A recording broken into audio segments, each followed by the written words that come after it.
En la vida hay momentos en que perdemos el rumbo y olvidamos el plan que Dios tiene para nosotros. Bienvenidos a este espacio donde juntos estaremos descubriendo el plan de Dios.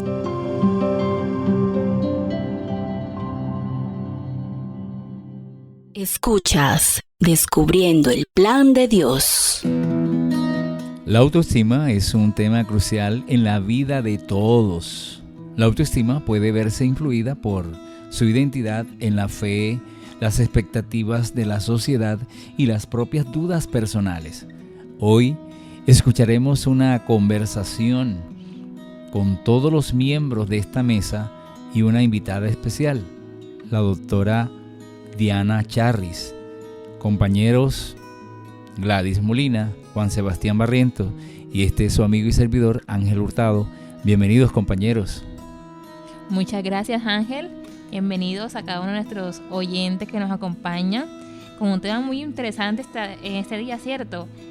Descubriendo la autoestima en paz contigo mismo. Muchas gracias, Ángel. Muchas gracias, Gladys. Doctora, ¿cómo se encuentra? Hola chicos, muy Hola, bien, hola. gracias a Dios. Una vez más contento de estar en este lugar, agradecida con Dios por sus bendiciones. Muy bien, vamos a hablar de un tema muy interesante, ¿cierto? La autoestima. Autoestima, cuando hablamos, nos referimos a el cómo yo me percibo. Pero quiero que la doctora nos amplíe un poquito más acerca del concepto. ¿Qué es la autoestima? Bueno, Juanse, yo te lo diría de esta forma. La autoestima significa saber exactamente quién eres y cuánto te quieres. Yo defino la autoestima de esa manera. Si tú sabes que vales bastante, que eres una buena persona, si tú entiendes que eres alguien importante para Dios y para los que te rodean, vas a comprender qué es la autoestima, pues que es el autoconcepto que tengas de ti mismo de forma positiva. O sea, que es la valoración que tiene la persona de sí misma, influida por sus percepciones, cómo me veo, cómo me siento, cómo puedo actuar ante la sociedad. Así es, Ángel. Muy bien, hasta ahí todo bien bonito, todo muy bien el concepto, pero ¿qué hablar cuando nos referimos un poco a las experiencias personales? O al cómo me mira la otra persona, o a qué me dijo la otra persona. Y ahí hablaríamos de una autoestima un poco baja, ¿cierto que sí? Enfocándonos un poquito en los tipos de autoestima. Está la autoestima alta y autoestima baja. ¿Qué características tienen las dos? Bueno, te lo voy a colocar de esta manera para que vayamos desglosando el tema un poco más. Cuando estamos niños, tenemos esos momentos en el que nuestras mamás nos dicen: bravo, felicitaciones, lo hiciste súper bien. O nos dicen: tú no sirves para nada. No lo hiciste bien, no lo lograste, no pudiste. Esos dos momentos van marcando nuestra vida a medida que vamos creciendo. En esos dos que estamos observando ahí podemos observar un momento de autoestima estable, alta, y un momento de autoestima estable, baja. Pero a medida que vamos creciendo, estas dos se van a dividir en dos más. Es decir, la autoestima alta estable se va a dividir en ese momento en el que yo me voy a creer que todo lo puedo, que soy más que las demás personas, que nadie me puede decir un no porque yo tengo derecho a todo.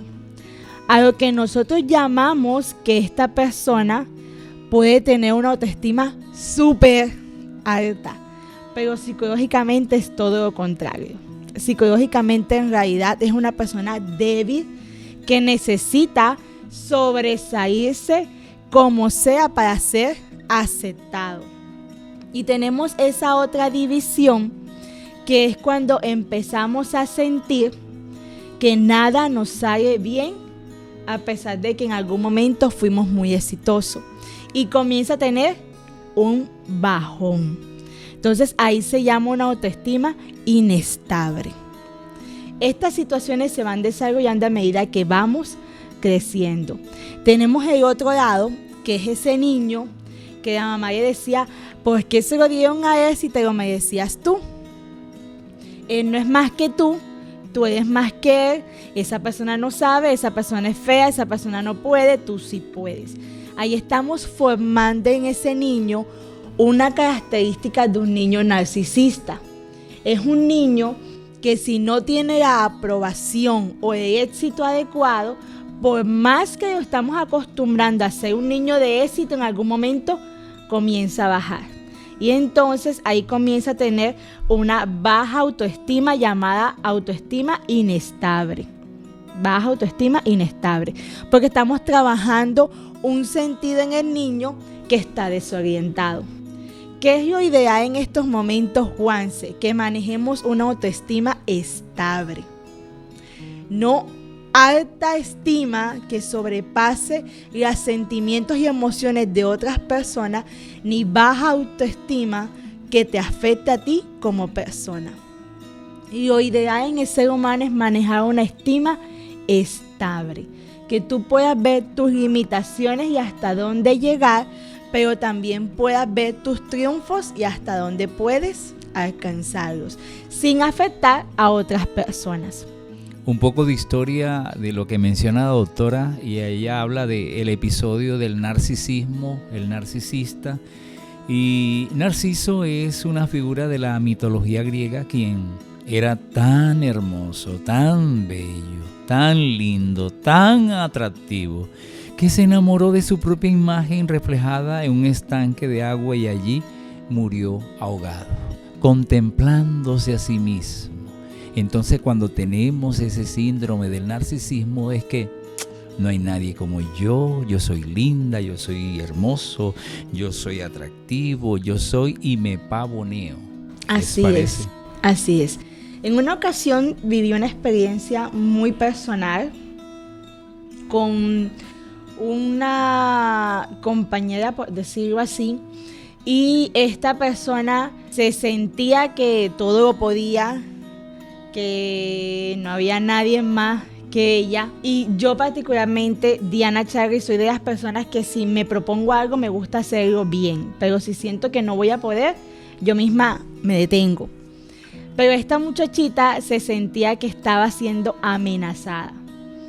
En cierta ocasión, en una reunión, alguien le comentó que ella tenía autoestima muy elevada, que tenía autoestima muy alta. Algo que otra persona, especialista en temas también de psicología, dijo, es todo lo contrario. Lo que tú muestras es un sentido de debilidad y necesitas ser aceptado por la sociedad para sentir que vales la pena. En ese momento me quedé callada y comprendí que muchas veces los seres humanos pasamos por esos momentos en los que creemos que todo el mundo nos tiene que creer, que somos una monedita de oro y tenemos que caerle bien a todo el mundo y que todo el mundo nos tiene que decir sí. Y resulta que no es así, porque es que exactamente es un ser humano, no somos dioses. Somos seres humanos con defectos, virtudes, cualidades, que estamos en el proceso de educarnos para ir al cielo, pero estamos en un proceso de ser mejores personas. Sin embargo, yo tengo que aprender a aceptarme a mí misma como soy. Tengo que aprender a aceptarme por quién soy, qué tengo y qué puedo ofrecer. Muy interesante lo que nos dice, doctora, y es que en nuestra sociedad muchas veces nos podemos sentir como abrumados porque queremos de pronto aparentar que somos los mejores en todo, ¿cierto? Y que de pronto la presión familiar o en el trabajo nos hace sentir como insuficiente. Doctora, desde mi experiencia personal, a veces me pregunto si realmente soy lo suficientemente buena. Intento cumplir con todo en la iglesia, ser buena estudiante, buena amiga, pero siempre siento que no es suficiente, como si nunca llegara a ser la persona que debería ser. Desde su punto de vista psicológico, ¿qué podría de pronto decirme con respecto a esto?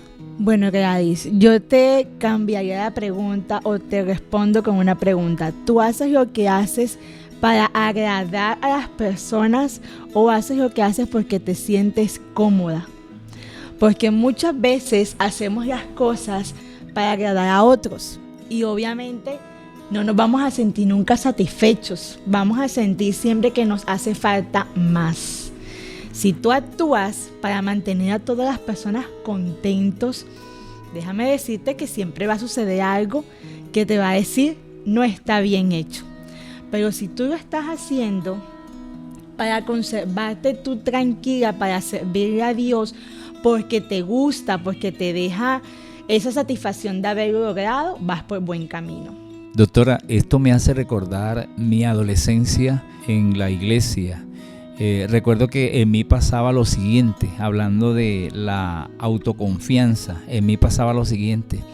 Yo sentía que si delante de mí estaba la gente que sabía de música, y voy a mencionar algunos nombres, Lucy de Piamonte, Elma Newbold de Acosta, iba a cantar en la iglesia central, yo decía, pues estas mujeres saben mucho de música y si yo me voy a equivocar. Pero un día una de ellas me dijo, necesito que estés en mi grupo, lo haces muy bien. Y a partir de ese momento comencé a descubrir que sí podía hacerlo. Y ya no cantaba ante 100 personas, pude cantar en un congreso juvenil de hace muchos años. Y yo estoy seguro que le podemos estar hablando a alguien que le falta esa confianza de sí mismo, obviamente en la ayuda espiritual de Dios. La iglesia para mí se convirtió en la universidad donde he podido descubrir nuestros talentos. Y nada más lindo y nada más hermoso que esta universidad de formación de vida. Así que es un llamado a los amigos, amigas, oyentes, a que confíen en sí mismos por las capacidades que tienen. Descubran qué es lo que ustedes saben hacer. Tenemos una autovalía, tenemos conocimientos, tenemos habilidades, tenemos aptitudes con P y también actitudes con C. Así es. Así es, Ángel, doctora, y que somos personas únicas. Decía Albert Einstein, dice, todo el mundo es un genio, pero si juzga a un pez por su habilidad de trepar árboles, pasará la vida pensando que es un estúpido. Y vemos que cada quien es una persona única. Tenemos cualidades, tenemos debilidades y que de nosotros depende cómo ponemos en práctica todo eso. Y Ángel estaba hablando de la autoestima en la adolescencia y es en esa etapa en la que vivimos cambios, en la que crecemos, nos desarrollamos un poco. ¿Qué decir de la autoestima en esa etapa? Bueno, en esa etapa los niños están empezando a definir quiénes son. Y ahí juega mucho un papel de la familia, sobre todo papá y mamá. Juega mucho ese papel de que le digan que puede alcanzar las cosas, que puede verse bien, que puede mejorar su apariencia.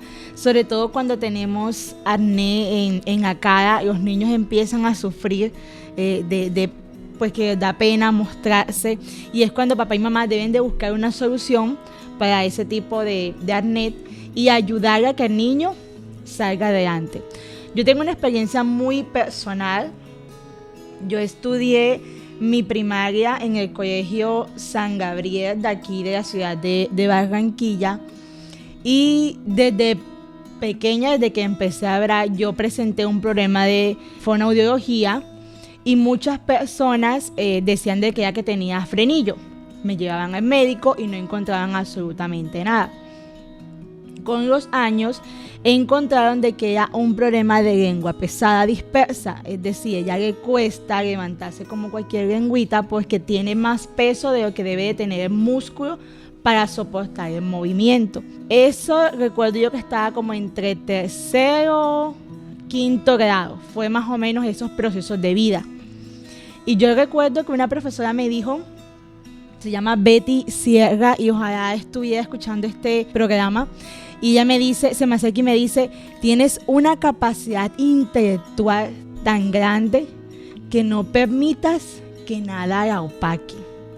Tienes una capacidad de comprender y entender que no permita que nada te haga expresarla. Me dijo eso justo como 2 o 3 horas de una exposición que me tocaba tener acerca de la sandía. Mi papá era muy creativo y él me había hecho una maqueta muy grandota con un dibujo que se movía y toda la cuestión. Y yo me sentía un poco nerviosa porque siempre estaba el compañerito que se empezaba a reír de cómo hablaba Diana Charris. Y yo tenía como que ese miedo, y cuando ella me dijo esto, yo dije, yo puedo y lo voy a hacer bien. Me extendí tanto en la clase que me llevé toda la clase. Cuando finalizamos, esa profesora que estaba allí me dice, lo hiciste genial. Buscaste estrategias que te permitieran que otros te entendieran y que el tema se llevara a cabo. En ese momento de mi vida comprendí que los obstáculos nos los ponemos nosotros mismos. Así es, son mentales. Son mentales. El obstáculo me lo pongo yo. Es que yo no puedo, es que yo soy fea, es que yo soy bruta, es que yo no entendí. El obstáculo nos los ponemos nosotros mismos. Hoy en día, Diana Charris ha hablado a más de 500 personas en un auditorio. Diana Charris ha atendido cantidades de pacientes, ha atendido a madres comunitarias y ha trabajado capacitaciones mínimas, 5 capacitaciones por mes. Pero eso lo hace cuando tú permites que Dios esté controlando tu vida. Eso que era una debilidad para mí lo convertí en una fortaleza. Así y es lo que es, muchas así es. veces nos hace falta, Ángel. Era relacionado con lo que tú decías ahorita. Hay que tener un autoesfuerzo. Dentro de los pilares de la autoestima existe el autoconcepto. ¿Qué pienso de mí? ¿Quién soy? Existe la autoimagen. Cómo pienso y creo que me ven otros, pero realmente quién soy. Y a mí me tiene que importar más quién creo que soy, no quién creo yo que me ven o cómo creo yo que me ven los demás. Está el autorrefuerzo. Eso que tú tienes que consideras una debilidad en tu vida, conviértelo en una fortaleza, conviértelo en una viga que te va a sostener no solamente un momento, sino durante toda tu vida. Y por último tenemos la autoeficacia. Es saber y comprender que tiene las habilidades que tienen otras personas. Lo que decía Juanse ahorita. Si yo pongo un pez a trepar un árbol, obviamente no va a poder. Pero si yo pongo el pez a nadar, se va a ir muy lejos. Es que comprendas exactamente cuáles son las habilidades que te van a llevar lejos. No las habilidades de la persona que está a tu lado. Porque esa persona es esa persona y tú eres tú. Yo tengo que fijarme por quién soy. Aclaro además de que obviamente ciertos comentarios te van a hacer daño. Por más profesional que seamos en diferentes temas, Te van a tocar. Te van a tocar. No quiere decir que no te afecte. Que no seas inmune. Sí, exacto. El problema no es que te toquen o no te toquen. El problema es que te toquen, pero tú sepas sobrevivir a esa situación. Que la tomes como algo positivo y salgas y luches adelante sin tener en cuenta ese comentario negativo que te hicieron. Diana, eso me hace recordar otro episodio más en mi vida. Por obvias razones no voy a mencionar el nombre de la persona. Voy a mencionar el incidente, y esto va para con todos nuestros oyentes. A veces nosotros lanzamos expresiones y no sabemos cuánto daño estas expresiones pueden hacer en la persona.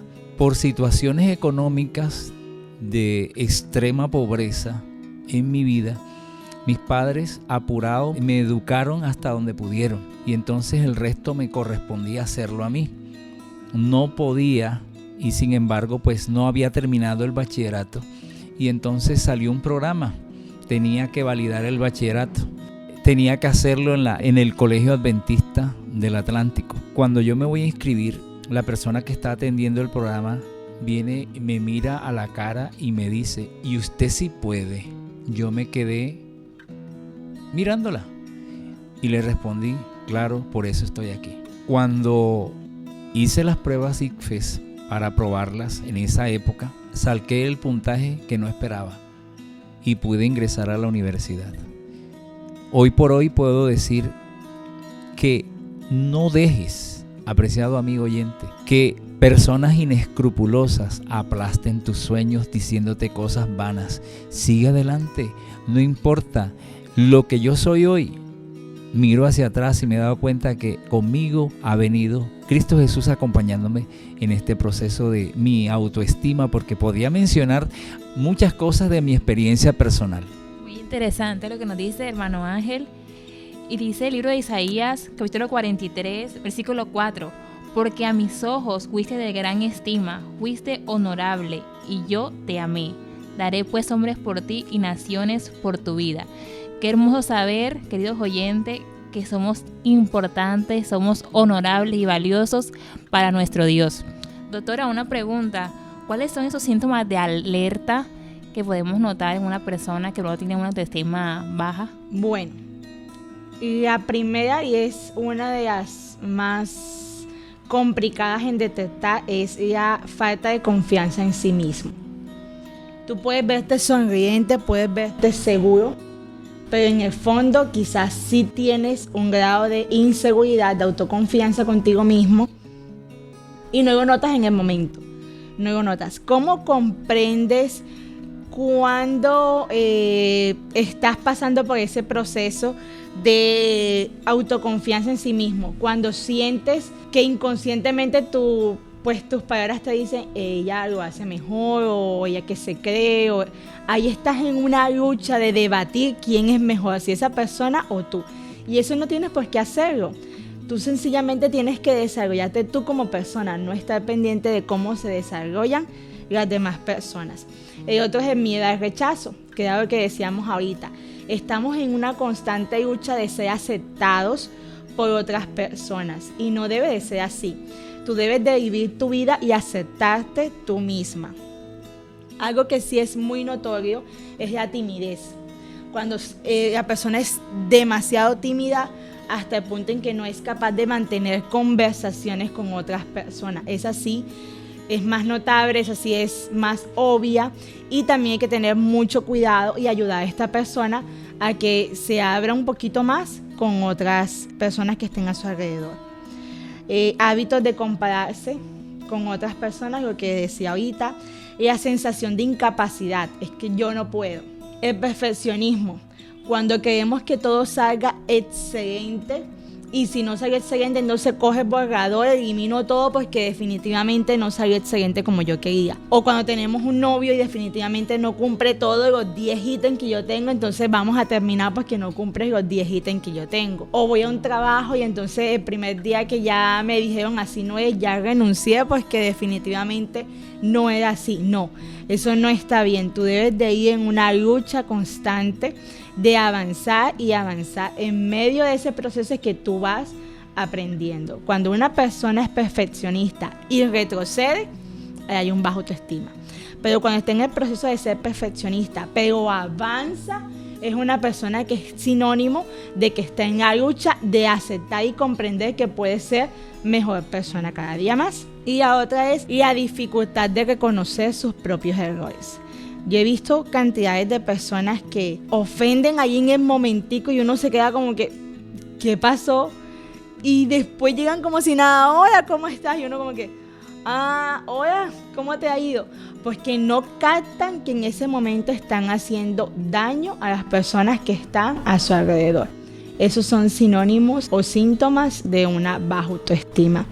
Y por último, y no menos importante, esas personas que constantemente están en un sentido de lucha contra la sociedad.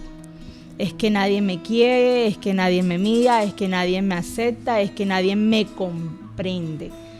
Debes de avanzar. Si sientes que tienes algo malo en ti, analízalo, escríbelo, evalúalo, mira qué está funcionando mal y avanza. En una ocasión yo le decía a una chica, bueno, tú me hablas de que tantas personas no gustan de ti, pero es que ya es mucho. Cuando son varias personas que no gustan de ti, algo hay mal en ti. Evalúate qué está sucediendo para que puedas avanzar. Pero no te victimices creyendo que es que todos los que están alrededor te quieren hacer daño, porque muchas veces tenemos cosas que incomodan a las otras personas y no lo notamos. Pero es bueno analizarnos y mirar qué situación se ha repetido, y esa que se ha repetido es la que yo tengo que mejorar. Bueno, a nuestros oyentes les preguntamos, ¿en cuál de los autos te quieres montar? ¿En el de la autoestima, en la autoimagen, autocompasión, autoconcepto? porque creo que hasta donde hemos avanzado en el tema de hoy ha sido de mucho provecho, porque de verdad que hay muchas formas de poder decir en el nombre de Dios, sí lo podemos, vamos adelante. Recuerda que hay un texto bíblico encontrado en Jeremías 29:11, porque yo sé los planes que tengo para ti. ¿Sabías tú que Dios tiene planes para tu vida? Y uno de los planes es mejorar la imagen que se ha desdibujado de Dios en nosotros. Por eso se habla de autoimagen. ¿Cómo está tu autoestima en esta ocasión? Y es allí cuando comprendemos, Ángel, de que somos una generación causa de pecado. Y por ser una generación causa de pecado, siempre estamos en un constante cambio y lucha de mejorar nuestro carácter para poder ir al cielo. Así es, Ángel, así es, doctora, la importancia de confiar en uno mismo sin importar la opinión de los demás. Y ya para ir concluyendo, aquí tenemos varias estrategias para mejorar nuestra autoestima. La primera, reconocimiento de pensamientos negativos. Identificar y cuestionar las autocríticas, es decir, identificar en mí mismo qué está fallando o si hay algo que no cuadra bien y arreglarlo. Segundo, valoración de las propias fortalezas, hacer un inventario de habilidades, logros, todas las cualidades positivas que yo tengo y trabajar en ello. Eso es una buena motivación. Tercero, establecimiento de objetivos realistas. Cuando yo me conozco y sé cuáles son mis cualidades, establezco metas de acuerdo a esas cualidades que yo tengo. La cuarta, autocuidado. La importancia de la práctica de hábitos saludables que mejoren mi bienestar físico y emocional. La quinta, rodearse de influencias positivas. La importancia de las amistades en este proceso. Nos ayudan a tener un poco más de apoyo, a valorarnos más. Bueno, me agrada mucho, Juanse, de verdad que estés en ese momento y etapa de tu vida en la que investigas para no solamente ayudarte a ti como persona, sino también para ayudar a otros, sobre todo en estos momentos los oyentes que nos escuchan. Ha sido de verdad un placer para mí estar en este lugar. Una vez más agradezco por este excelente tema que han elegido y porque sé que será de gran ayuda para todas las personas que nos están escuchando. Bueno, muchas gracias a los panelistas, Gladys, Juanse, doctora y su amigo y servidor. Amigos oyentes, la autoestima es una parte esencial de nuestro bienestar. Como hijos de Dios podemos vivir confiados en que nuestro valor no depende de las opiniones o logros, sino del amor incondicional de nuestro Creador. Enfrentar nuestras dudas y trabajar en una autoestima sana es posible cuando ponemos nuestra identidad en las manos de Dios. Hemos llegado al final de este programa, no sin antes seguir agradeciendo a nuestro Dios y a cada uno de nuestros oyentes que nos sintonizan. Muchísimas gracias y bendiciones. Desanimado en tu caminar espiritual, descubriendo el plan de Dios, el espacio que te ayuda a encontrar respuestas para tu plan de vida.